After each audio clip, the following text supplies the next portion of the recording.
Hello everyone, in this video we are going to talk about how to fix rejected tax return. So you can just fix this by just watching this video because I have explained each and every solution here.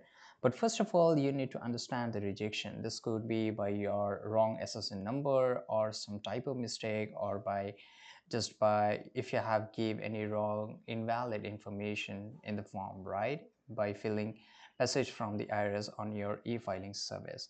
So once you have identified the error, basically review the specific error code or message provided in the notification to understand what need correction. Then here you have to correct your error. So to do that, you have to just go to Google and basically search for IRS, and you will get this link here. Now you have to log in, and once you have logged in into this, right, you have to locate the error, follow the instruction provided in the rejection notice, or locate the error. By the way, you can just access your e-filing software or service you use to file your tax return, right? Correct the identification numbers such as typos and everything, and review, double check, and e-file it once again. After the resubmitting, it will ask you confirmation, monitor your email, or use the IRS where's my refund, right? So how to do that? It's very easy. You have to just go to Google.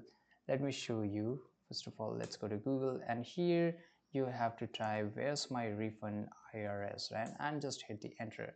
Now you will get this link here, where's my refund, and here you have to check your refund. To check it, click on check your refund, and it will just load for a few seconds. Enter your SSN number and all the information required and click on submit. That's it, you will be done, right? So this is how you can just fix your rejected tax return. I hope you found this video very useful. Subscribe.